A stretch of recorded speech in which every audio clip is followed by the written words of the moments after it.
고린도전서 10번째 시간인데요. 4장 1절부터 13절 말씀, 우리가 전반부의 부분을 함께 읽었습니다. 고린도서 1장에서부터 4장까지 계속적으로 사도가 하는 말의 핵심은 교회의 분열의 문제를 계속 다루고 있다 하는 것입니다. 교회 분열이 왜 생겨났을까? 그것은 곧 자기의 자랑과 교만 때문에 그런 문제가 생겨났다라고 말했습니다. 겉으로는 베드로가 낫고, 겉으로는 아볼로가 낫고, 겉으로는 바울이 낫다. 그리스도가 최고다라는 말을 내세우고 있지만은, 그러나 그 속으로는 결국 자기 자신들이 어떠함을 드러내고 자랑하려고 하는 그 마음 때문에 이렇게 분열하고 다투는 모습이 나타남을 사도는 이야기해 줍니다. 그리고 교회가 아무리 은사가 풍족하고 아무리 말하는 것이 뛰어나고 아무리 그리스도의 재림에 관한 신앙도 든든히 가지고 있고 많은 일들을 할 수 있다 하더라도 그 교회의 인격적인 성장, 하나님을 모시고 살아가는 사람들의 마음속에서 자연히 맺어지는 그런 열매들이 없다면 그것은 신앙이 성숙한 신앙이 되지 못한다. 이렇게 말하면서 고린도 교회를 두고 여러분들은 그리스도 안의 어린아이와 같은 신앙입니다. 라고 사도는 그들을 향해서 말하고 있는 것입니다. 그리고 어린아이와 같은 신앙을 벗어버리고 장성하고 성숙한 신앙으로 나아갈 것을 촉구하는 그런 내용들을 계속 전달해 왔습니다. 오늘 우리가 읽은 본문의 말씀도 이제 그러한 내용들을 정리하면서 결론을 짓는 부분들이 됩니다. 이 4장까지 계속 이 문제를 사도가 다루고 있다고 하는 것입니다. 우리가 지난번에 읽었던 이 3장의 내용에서는 하나님의 말씀을 맡았던 이런 사도들의 역할이 뭐냐 하는 것들을 소개하고 그들은 하나님의 집을 세워가는 건축자들과 같은 인물들인데 그 건축을 그리스도라고 하는 터 위에 금이나 은이나 보석과 같은 그런 튼튼한 그런 재료를 가지고 집을 지어야 될 것을 이야기해 주었습니다. 그러한 일들을 하지 못하게 될 때 결국 최종적인 심판이 임하게 될 것에 관해서 엄숙한 경고를 내리게 되었고 하나님께서 교회 가운데 말씀의 종들을 세워서 그들을 보내주신 것은 그 성도들이 어찌하든지 그리스도에게 더 가까이 나아가도록 그들이 그리스도의 좋은 집으로 세워지게 하도록 돕는 역할이 있다. 그 이야기를 전달해 주었습니다. 그래서 어느 누구든지 사람을 자랑하지 말고 오직 예수 그리스도 또 그분을 보내신 하나님만을 자랑해야 된다. 그런 이야기를 전달했습니다. 3장 21절 다시 여러분 눈으로 한번 보시죠. 3장 21절 말씀해 보면 그런즉 누구든지 사람을 자랑하지 말라. 만물이 다 너희 것임이라. 바울이나 아볼로, 게바나, 세계나 생명, 사망, 지금껏 장래것 다 너희의 것이다.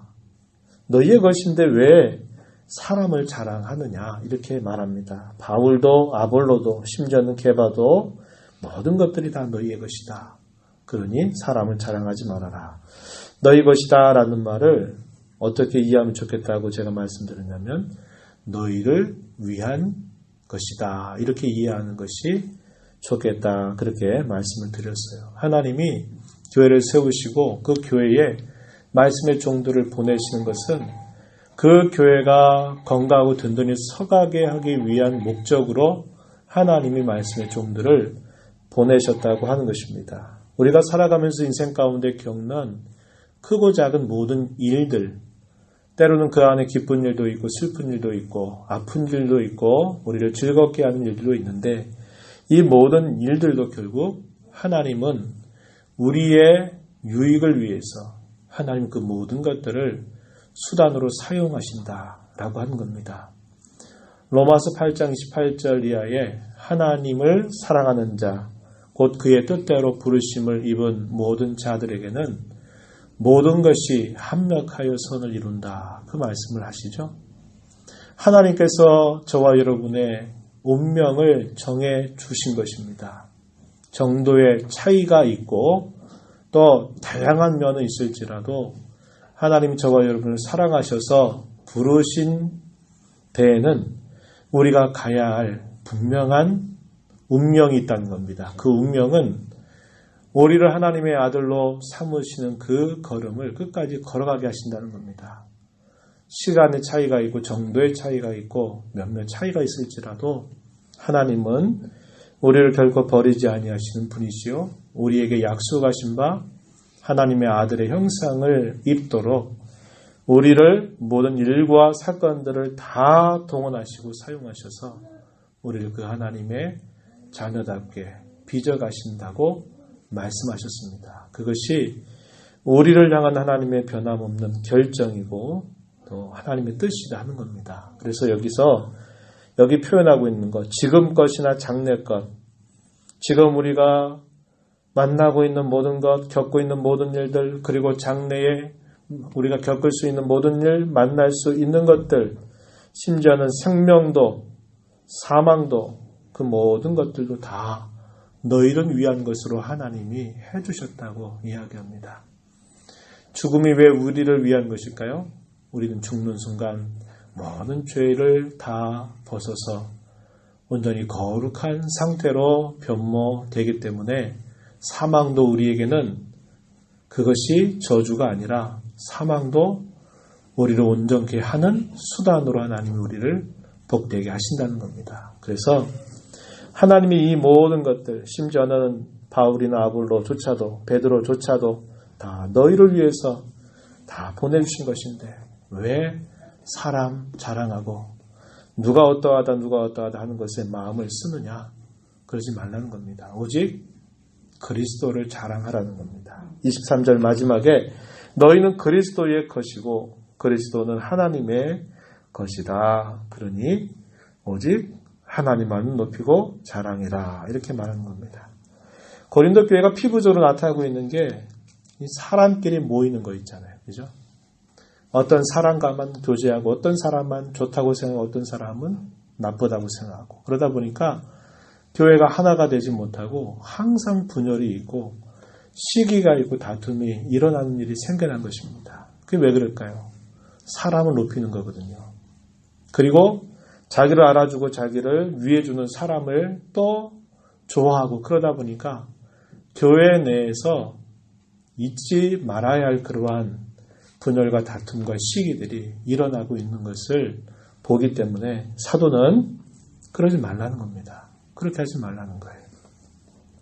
그런 이야기를 하고 난 다음에 이 4장 우리가 읽은 이 앞부분에서 무엇을 이야기하냐면 역시 그런 계속적인 이야기들을 해가고 있습니다. 그리스도께서 그의 몸된 교회를 위해서 보내주신 말씀의 사역자들, 말씀의 종들이 어떤 역할을 했는가를 그들에게 또다시 이야기해 주는 것입니다. 그것은 그들이 생각했던 것과는 참으로 많이 다르다 하는 것을 이야기해 줍니다. 4장 1절 말씀에 한번 가서 보세요. 사람이 마땅히 우리를 그리스도의 일꾼이요 하나님의 비밀을 맡은 자로 여길지어다 이렇게 표현했습니다. 여기 우리라고가 말할 때 이 우리가 누굴까요? 예, 말씀의 종들입니다. 바울 사도를 비롯해서 고린도 교회를 지나쳤던 말씀을 가르치는 그런 종들을 말하죠. 여기 특별히 아주 구체적인 인물들은 바울 사도도 그렇고 아볼로라고 하는 그런 인물입니다. 고린도 교회를 실제로 목회했던 그런 말씀의 종들을 말하는 겁니다. 우리를 그리스도의 일꾼이요. 일꾼이라는 말이 다른 말로는 종을 뜻하는 말입니다.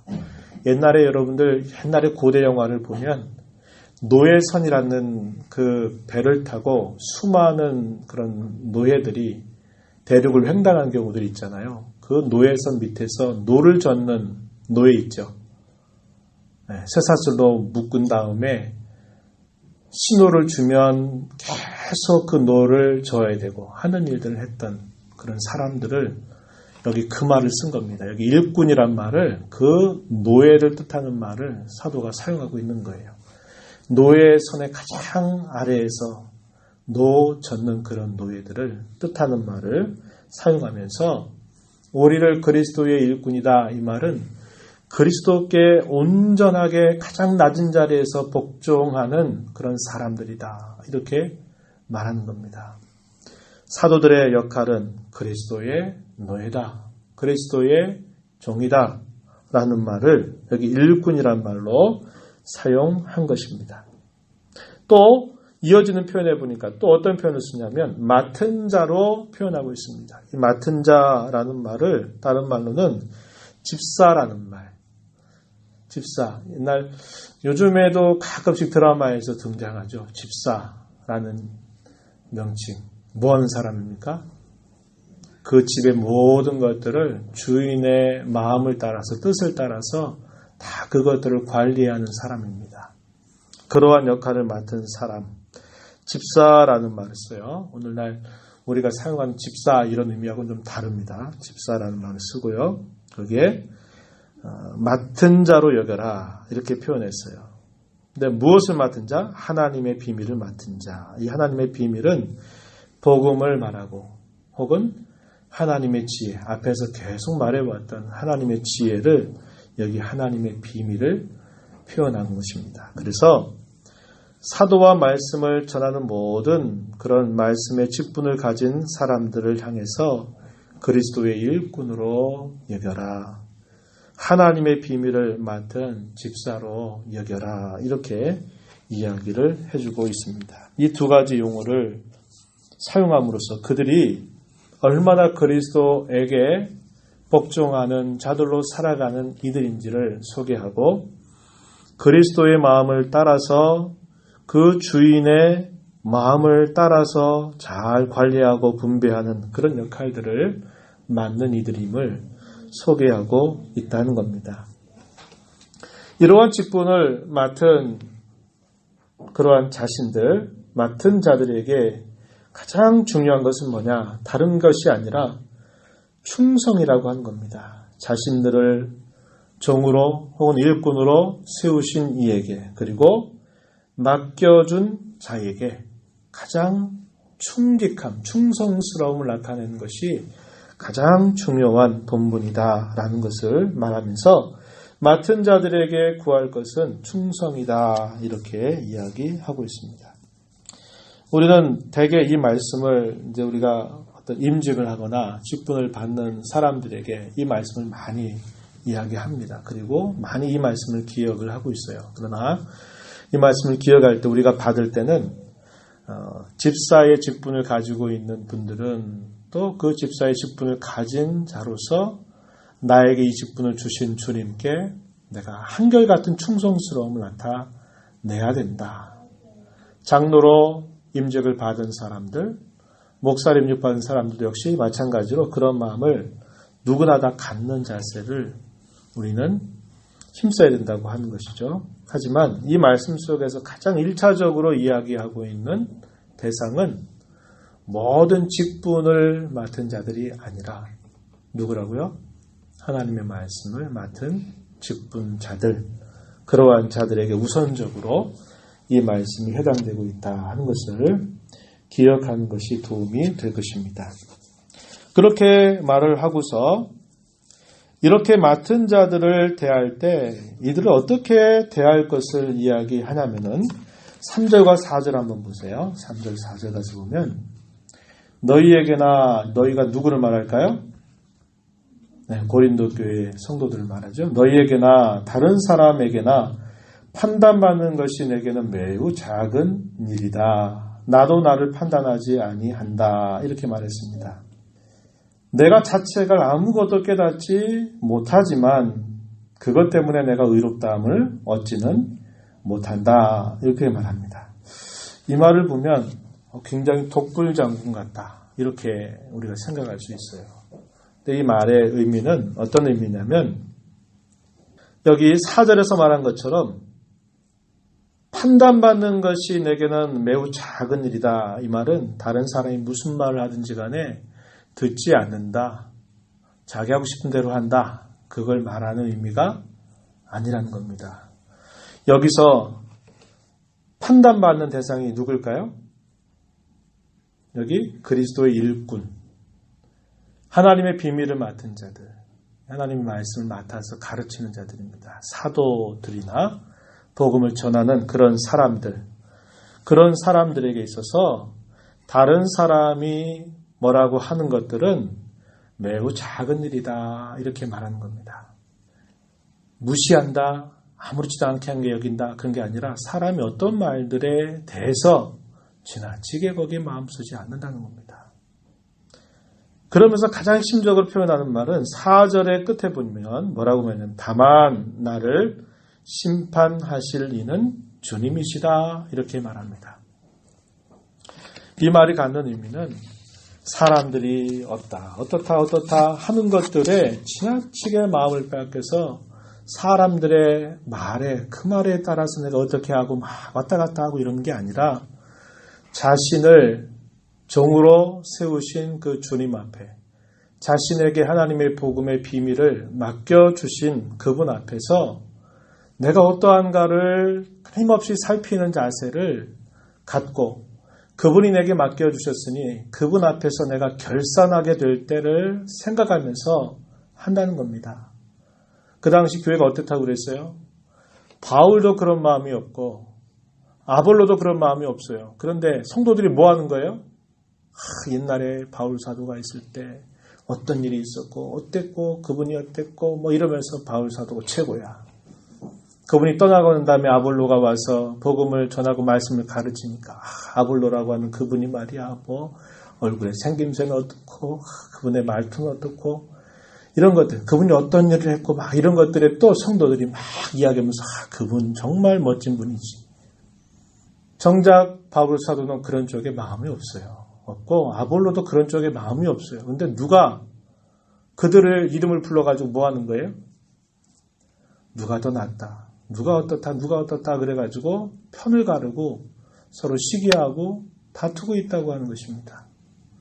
그건 절대로 주님도 의도하시는 것도 아니고 주님 앞에 말씀의 종들로 부름받아 세움받은 바울 사도도 아볼로도 그 누구도 그런 쪽에 아무런 마음이 없어요. 중요하다고 생각하지 않아요. 그들에게 중요한 것은 뭐냐? 거룩하신 주님이 영광스러우신 주님이 자신에게 맡겨주신 그 일에 얼마나 충직한가 거기에 그들의 가장 중요한 관심을 쏟고 있는 것입니다. 여기서 그런 걸 말하는 거예요. 여러분들이 무슨 말하는 거 별로 개의치 않습니다. 옷차림새가 어떻고 생김새가 어떻고 뭐 그가 어떤 말을 했고 나는 어땠고 뭐가 하는 것들 나는 그런 거 중요하게 여기지 않습니다. 그런 거에 너무 마음 쓰지 않습니다. 이렇게 말하는 겁니다. 나를 불러주시니 나를 세워주시니 나에게 영광스럽고 위대한 일을 맡겨주신 그분만이 나를 진정으로 판단하실 분이기에 나는 그분 앞에서 내가 올바로 이 일들을 충성스럽게 감당하는데 오직 마음을 쓰고 있다. 이 이야기를 하고 있는 것입니다. 교만하게 하는 말이 아니라 그 말이에요. 이건 목사에게만이 아니라 우리나 오늘날 모든 직분을 맡은 분들도 마찬가지. 직분을 맡지 않는 일반 성도라도 교회 가운데 역할이 있잖아요. 그죠? 그 직책이라고 말할 수도 있을 거예요. 직분은 아직 받지 않았지만 내가 교회 가운데서 어떤 역할들을 한단 말이에요. 남전도에서 여전도에서 혹은 학생회에서 청년회에서 어떤 역할들을 해요. 그걸 하나의 직책과 같이 볼 수 있을 겁니다. 그런 일들을 할 때 그런 마음가짐을 갖고 해야 돼요. 독불장군처럼 하라 하는 게 아니라 자신을 세워주신 그 주님 앞에서 거기에 주님의 판단에 마음을 쓰라는 것이지 사람이 누가 어떻고 뭐가 어떻고 이런 것들에 관심을 기울이지 말라는 것입니다. 왜요? 그것을 세워주신 이가 주님이시고 그 일에 가장 정확한 판단을 내리실 분도 역시 주님이시기 때문에 그러하다는 겁니다. 근데 우리는 본성상 어때요? 말에 얼마나 큰 영향을 받는지 몰라요. 격려의 말을 들으면 좋죠. 격려를 많이 해주신 것은 좋을 것입니다. 그 말을 듣고 더 뭔가를 열심히 하는 마음 같지만 어떤 약점이나 허물을 가지고 들춰내는 일들을 하게 되면요. 그거에 굉장히 마음이 거기에 쓰이게 된다는 거예요. 그러다 보면 가야 할 길에서 곁길로 벗어나기 시작해요. 우리가 그렇게 연약함을 가지고 있는 사람들이에요. 그래서 오늘 우리가 이 말씀을 읽을 때 이 말씀을 우리 자신이 하나님께로부터 받는 말씀으로 받아서 항상 그런 생각을 하셔야 합니다. 주님이 나를 판단하신다. 주님이 나를 보신다. 거기에 마음을 기울이고 사람의 어떤 말들을 안 들을 수는 없겠지만 그런 것에 지나치게 마음 써서 이런 말 했기 때문에 나 시험 들어서 나 안 할 거야. 뭐 이렇게 가고 이렇게 하지 말라는 거예요. 그런 말도 굳이 마음 쓸 필요 없고 그러려니 하고 지나가라는 겁니다. 그러나 내가 조심해야 될 부분들이 있다면 겸손히 듣는 자세를 갖는 것은 바람직하지만 지나치게 사람의 말에 왔다 갔다 하지 말라. 그것을 우리에게 가르쳐 주고 있는 겁니다. 사도들의 마음가짐이 그러함을 이야기해 주고 있는 거예요. 당시에 우리가 세상의 지혜를 말하는 그런 많은 사람들이 있었다 그랬죠. 웅변가들이 참 많았던 시대라 그랬어요. 이 시대가. 사람들이 어떤 사람이 웅변을 잘하면 광장 같은데 막 해가지고 여러 번 하면서 온갖 수사학을 쓰고 온갖 말을 하면서 사람들의 말을 사람들이 그가 하는 말을 듣도록 하는 이 웅변수를 굉장히 많이 사용했다는 거예요. 그럼 사람들이 다 얘기하지 않겠어요? 저 사람은 뭐 말이 왜 저렇고 어떻고 저렇고 다 얘기할 거 아니에요. 그죠? 아, 나는 저 웅변가보다는 야, 지난번에 봤던 그 웅변가가 더 말 잘하고 정말 논리적이고 설득력이 있던데 사람마다 다 그럴 거 아니에요? 나는 어떻고 이게 다 뭐 하는 겁니까? 그의 말을 듣고 판단하는 거죠. 여기서 말한 판단의 말이 그겁니다. 대중적인 웅변과 연설을 하는 사람들의 말을 듣고 어떻다 하는 것들을 막 이야기하는 것을 말해요.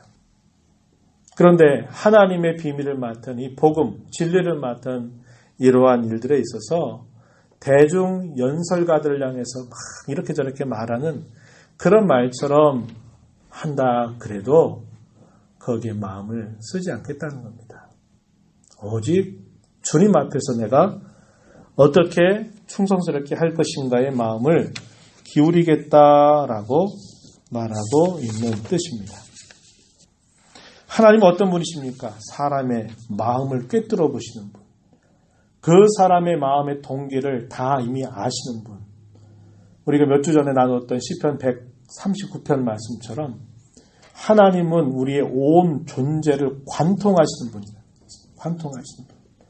내가 앉고 일어섬을 하시고 내가 무슨 생각을 하고 있는지 이미 다 그분이 알고 계시고 내가 어디에 가든지 하나님은 거기에 계시다는 거죠. 하늘에 올라가도 수월에 내 자리를 편다 하더라도 내가 새벽 날개를 치고 아무리 저 먼 곳으로 바다 끝으로 간다 하더라도 거기서도 주님은 나를 붙드시고 거기서도 주께서 그곳에 계시다는 것을 이야기하면서 주님은 내 모든 존재를 다 관통해서 꿰뚫어서 아시는 그런 분이시다. 이렇게 고백하고 있다 그랬어요.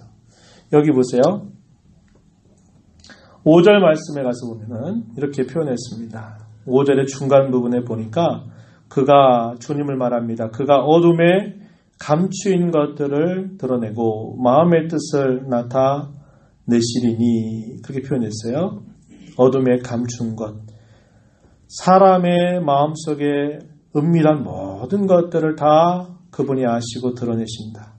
마음의 뜻을 다 나타내시는 분이시다. 그래서 그 하나님께서 자신을 그리스도의 일꾼으로 삼고 하나님의 비밀을 맡은 자로 그분이 맡겨 주실 때 그 모든 것들을 알고 보시고 드러내신다. 이렇게 이야기하면서 내게 있어서 오직 관심은 그 하나님께서 나를 어떻게 보시느냐 하는데 관심이 있다는 거예요. 사람들의 이런저런 말들에 내가 휘둘리지 않겠고 거기에 별로 개의치 않겠다라고 말한 것입니다. 주님의 최종적인 판단, 주님 앞에서 그분이 내게 무슨 말씀을 하실까에 나는 거기에 마음을 쓰면서 나는 나에게 맡겨주신 이 일을 감당한다. 이렇게 말하고 있는 것입니다. 그러면서 사도와 복음을 전하는 사람들이 이 복음을 전한 일 때문에 칭송과 영광을 얻은 일을 말하는 게 아니라 가장 낮고 가장 힘겨운 그런 일들을 감당했다라는 것을 이야기하면서 반면에 마음이 교만해졌고 다투고 싸우고 하고 있는 고린도 교인들을 책망하고 있는 이야기를 그 다음에 해주고 있습니다. 6절 이하의 내용이 그 이야기를 전달해 주는 겁니다. 고린도 교회 성도들이 영적인 교만에 빠져 있는 반면에 그들에게 복음을 전했던 사도와 그 복음의 일꾼들이 얼마나 낮아진 자리에서 그 복음 전한 일에 힘썼는가를 몸소 전달하면서 대조하는 겁니다. 이 말은 은근한 책망이에요. 여러분 그렇게 하지 말라는 거예요. 6절 말씀을 가서 보세요. 형제들아 내가 너희를 위하여 이 일에 나와 아볼로를 들어서 본을 보였다. 이는 너희로 하여금 기록된 말씀 밖으로 넘어가지 말라 한 것을 우리에게서 배워 서로 대적하여 교만한 마음을 가지지 말게 하려 함이라. 바울도 아볼로도 본을 보였다고 말합니다. 보였던 본이 뭐라 그랬어요? 기록된 말씀 밖에 넘어가지 않는 것이었다는 겁니다. 주님께서 그들에게 주셨던 그 범위와 그 한도를 벗어나지 않고 그 안에서 머물려고 항상 본을 보였던 것을 그들에게 이야기해 주는 겁니다. 왜 그 이야기를 해주느냐? 그 목적에 대해서 말하기를 이는 너희들도 우리에게서 말씀 밖에 넘어가지 않는 이것을 배워서 서로 대적하고 교만한 마음을 가지지 않게 하려고 하는 목적으로 이렇게 이야기한다. 이렇게 말하는 겁니다. 밑줄을 그어놓으세요. 기록된 말씀 밖으로 넘어가지 말라. 이게 모든 그리스도인들에게 주어진 명백한 하나님의 뜻입니다. 말씀 밖에 넘어가지 말라는 겁니다.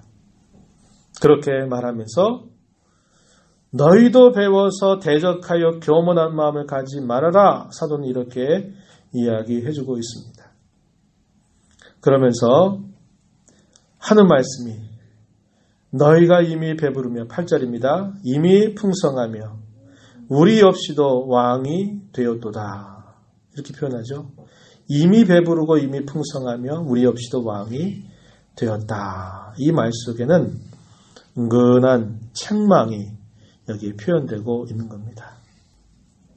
그러면서 사도들과 복음을 전했던 이들은 그와 반대되었던 처지를 하나하나 이야기를 해주고 있습니다. 9절 말씀해 보세요. 내가 생각하건대 하나님이 사도인 우리를 죽이기로 작정된 자같이 끄트머리에 두셨음에 우리는 세계 곧 천사와 사람에게 구경거리가 되었노라. 마치 하나님이 우리를 죽음의 문턱까지 우리를 거기에 두셨다는 겁니다. 그래서 우리는 세계 천사와 사람에게 구경거리가 되는 일 많이 겪었다 이야기하는 겁니다. 복음을 전하면서 겪었던 많은 그런 일들이 이렇다는 거예요.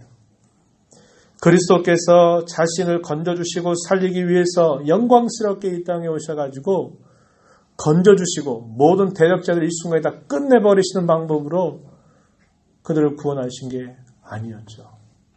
그리스도께서 어떻게 하셨습니까?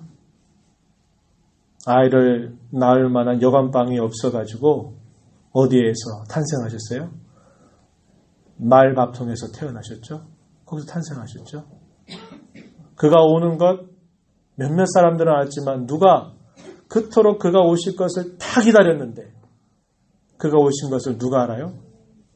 한밤에 양치는 목자들, 동방에서 멀리 있었던 몇몇 박사들이 그것을 따라서 오다가 발견한 것 외에는 그들이 그토록 수많은 시간 동안 기다렸던 메시아가 오는 것을 그렇게 기다렸음에도 불구하고 정작 메시아가 왔다고 하는 사실은 그들에게는 알려지지 않을 만큼 은밀하게 그렇게 낮게 그리스도께서 오신 겁니다.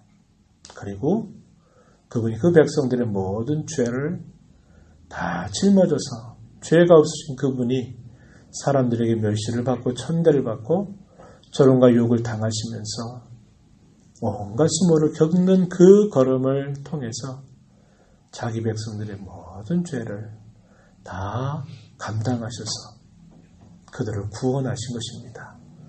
하나님이 우리를 건져주시기 위해서 우리보다 더 낮은 자리에 와서 우리보다 더 가난해지심으로 말미암아 그분의 가난해지심이 우리의 부요를 가져왔다고 이야기하죠. 그게 복음의 비밀이라는 거죠. 사도들이 영광스러운 복음을 전하는데 그 복음을 한마디만 해버리면 모든 사람들이 꼬꾸라지고 하나님의 기적이 나타나고 사람들이 꼼짝 못하고 그 말씀 앞에다 꼬꾸라지면서 예수 믿는 게 아니고 그들이 죽음에까지 다다르는 박해를 받고 죽음의 현장까지 끌려다니면서 그렇게 그 영광스러운 복음을 전하게 하셨다는 거예요. 근데 그 결과는 어떠합니까? 영원한 생명을 갖게 하는 놀라운 결과를 거기에 안에 감싸서 하나님께서 자기를 통해서 행하셨다는 것을 이야기하고 있는 것입니다. 그래서 그렇게 표현하는 거예요. 9절에서 그렇게 표현했고 보세요. 11절에서 또 이렇게 말합니다. 바로 이 시각까지 우리가 줄이고 목마르며 헐벗고 매맞으며 정처가 없고 수고하여 친히 손으로 일을 하며 모욕을 당한 적 축복하고 박해를 받은 적 참고 비방을 받은 적 권면하니 우리가 지금까지 세상의 더러운 것 만물의 찌꺼기같이 되었도다. 사도들이 자신들을 한탄한 마음으로 하는 게 아니에요. 예수 그리스도께서 자신들을 살리시기 위해서 이 땅에 오셨던 그 주님의 낮아지심을 그들이 알기에 그분의 그 낮아지심을 통해서 자신들에게 이 영광스러운 생명이 주어졌다는 것을 알고 자신들도 그 복음의 일꾼이 되고 복음의 종이 되고 복음을 맡은 자가 돼서 그 영광스러운 복음을 전하는데 영광스럽게 복음 전하는 게 아니라 죽음의 현장으로 끌려다니면서 온갖 수모와 온갖 어려움을 당하면서 이 복음을 전한 그 하나님의 뜻을 안 겁니다. 그래서 이런 복음을 통해서 여러분들이 이 영원한 생명을 얻었다는 것을 이야기하는 거예요. 왜 이야기합니까? 사도들이 알아줘라. 야, 우리가 어떻게 해서인지 너 우리 모르냐? 알아줘라. 이거 말하려고 한 걸까요? 아니죠. 왜 이런 말을 합니까? 겸손하라는 거예요. 겸손하라는 거예요. 복음의 은혜를 아는 사람은 겸손해야 된다는 거예요. 거기에 교만하고 자기를 높이고 거기에서 뭔가 다툼을 만들어내고 이런 일을 할 수 없다는 거예요. 복음의 능력을 경험한 사람은 그 낮아진 자리에서 그렇게 하는 것이 마땅하고 그렇게 주의 교회가 세워져 가야 되는 것이 마땅하다는 것을 이렇게 깨우치고 있는 것입니다. 우리는 너희 때문에 이런 일을 당했다. 알아줘라. 기억해야 된다. 이런 뜻으로 말하는 게 아니라고 하는 것입니다. 가장 낮은 자리에서 복음의 사역을 감당하는 그러한 일을 통해서 하나님의 놀라운 구원이 여러분들에게 임했고 지금도 그 복음의 그 은혜가 복음이 전파되는 곳곳마다 임하고 있음을 이야기하면서 그 복음을 받은 사람이 가져야 할 합당한 겸손 그것을 그들에게 깨우쳐 주고 있다라고 하는 것입니다. 우리가 이 말씀을 읽으면서요 몇 가지 정리를 하고 마무리하도록 하겠습니다. 여러분 하나님의 말씀을 가르치고 전하는 이 가르침이나 설교는 목회자들이나 때로는 구역장이나 어떤 분들이 그 말씀을 전할 때 그 말씀은 성도들에게 아니면 우리 다음 세대들에게 전달되는 말씀이지만 그 말씀을 누가 맡겨주신 겁니까? 하나님께서 맡겨주셨어요. 그래서 소위 그렇게 말할 수 있는 거죠. 우리가 가르치는 말씀이나 전하는 말씀, 설교는 성도들만이 듣는 말씀이 아니라는 거예요. 누가 그 자리에 함께 하세요? 하나님께서 함께 하세요. 주님께서 그 자리에 함께 하세요. 그걸 꼭 기억해야 됩니다. 우리만 듣지 나만 듣지? 아니에요. 그 자리에 누가 들으세요? 주님이 들으신단 말이죠. 주님이 들으셔요. 그래서 내가 너에게 위탁한 이 복음의 가르침을 네가 제대로 잘 전하고 있는지, 또 그것을 올바른 동기와 목적을 가지고 바르게 하고 있는지를 누가 보세요? 주님이 먼저 보신다는 거예요. 그래서 그 말씀을 맡은 자의 책임이 단순히 성도들에게 듣기 좋은 말, 가려운데 긁어주는 말, 그렇게 할 수가 없는 거예요. 그걸 가지고 성도들이 이렇다 저렇다 어떻다 하는 것들을 지나치게 이야기하는 것에 거기에 마음이 휘둘려 버리면요, 거룩한 책임에서 멀어져 버리게 돼요. 그래서 하나님의 말씀을 맡은 자나 그 말씀을 전하는 사람은 무엇보다도 그 말씀이 무엇이 주님의 마음이고 무엇이 주님의 뜻인가를 잘 드러낼 이 책임을 면제받을 길이 없는 거예요. 왜요? 말씀을 맡겨주신 분이 지금 이 자리에서 먼저 그 말씀을 다 듣고 계시다니까요. 그러니까 여러분들이 하나님 말씀을 배우거나 또 설교를 들을 때 가져야 할 마음은 내 귀에 잘 들리냐 안 들리냐 하는 것들을 먼저 생각할 게 아니라 뭘 먼저 생각하게 됩니까? 그 말씀이 정말 그러한가를 살펴봐야 돼요. 그러한 좋은 모범을 보여줬던 분들이 있었죠. 초대교회. 누구였습니까? 베레아 사람들.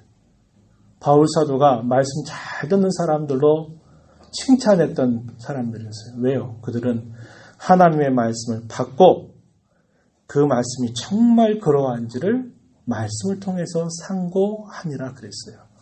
데살로니가 교회 성도들도 그걸 참 잘했어요. 그런데 그들보다 더 잘한 사람들이 있었는데 베레아 사람들이라고 바울 사도가 칭찬했어요. 왜 그럴까요? 그 말씀이 정말 하나님의 마음을 드러내는가, 하나님의 뜻을 드러내는가, 그것을 확인하는 것입니다. 그런 일에는 마음을 기울이는 자세를 가져야죠. 제가 전에도 얘기했지만 오늘날 수많은 유튜브에 돌아다니고 있는 많은 설교들이나 이런 메시지들이 여러분들이 듣기에 잘 들린다 그래서 그게 바른 거냐 하는 문제는 별개의 문제일 수가 있고 오히려 반대되는 경우들이 많아요. 잘 그런 것들을 분별해야 돼요. 그런데 오니까 다 말씀이야 뭐 다 문제가 없겠지, 다 올바르겠지. 아니요, 안 그래요. 안 그래요. 그렇지 않습니다. 하나님 말씀을 바르게 전하는 일은 설교자나 가르치는 사람이 가장 중요한 책임이고요. 말씀을 듣는 여러분들도 여러분의 귀를 그렇게 세워서 그것이 그러한가를 끊임없이 살펴가면서 그런 면에서 어떻게 하시라고 했어요? 지난 시간에 말씀드렸죠. 교육자들을 여러분들의 도구로 쓰시라 그랬습니다. 도구로. 왜? 교육자들을 왜 여러분 앞에 세우셨어요? 여러분들의 신앙을 위해서 주님이 세우신 자들입니다. 그러니까 여러분들이 그런 일에, 선한 일에 많이 부탁하고 많이 사용하시라 하는 것을 제가 말씀을 드렸어요. 아까도 말씀드렸죠. 하나님 말씀을 맡은 자들뿐만 아니라 더 나아가서는 우리 모든 직분을 맡은 사람들도 마찬가지입니다. 나는 일반 성도인데요? 직분이 없는데요? 아니요. 아까 제가 말씀드렸죠. 일반 성도라도 교회 가운데서 자기 역할이 있어요. 어떤 직책이 있단 말이에요. 하는 일이 있어요. 그것도 그냥 뭐 내가 하고 말고 하는 게 아니라 주의 몸된 교회에서 주님이 내게 기회를 주시고 또 내게 은혜를 주셔서 하게 하신 일이니 그것도 내가 주님 앞에 잘 감당하려고 하는 마음을 갖는 것이 대단히 좋고 유익한 것입니다. 그래서 하나님의 말씀 맡은 자들만이 아니라 교회 가운데 여러 직분을 맡고 또 여러 직책을 맡은 모든 성도 여러분들에게도 역시 뭐가 요구됩니까? 맡은 자들에게 구할 것은 충성. 부르신 그분 앞에 충성스럽게 하는 거고 사람의 말에 휘둘리지 마세요. 주님 앞에서 내가 바르게 지금 하고 있는가? 그걸 보고 이런저런 말에 휘둘리지 말고 우직하게 이게 맞다면 그 길 가시라는 겁니다. 그런 자세를 갖는 그런 우리의 신앙의 걸음이 되어야 할 것입니다. 이런 하나님의 은혜가 우리 모두에게 함께하기로 축복합니다.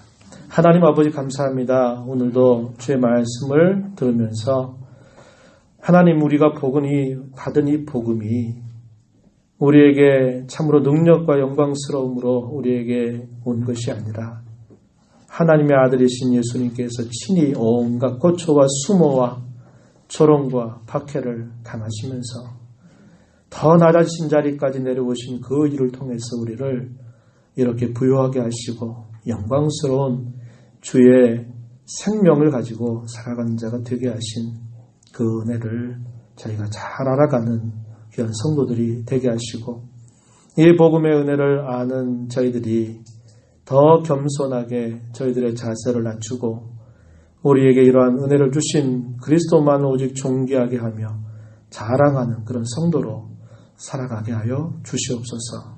남은 3일 동안의 삶 속에서도 이런 하나님의 은혜를 기대하면서 하나님께서 우리에게 맡겨주신 모든 일에 사람의 눈치가 아니라 하나님 앞에 충성스러움을 잘 드러내도록 인도하여 주시옵소서. 예수님 이름으로 기도하옵나이다. 아멘.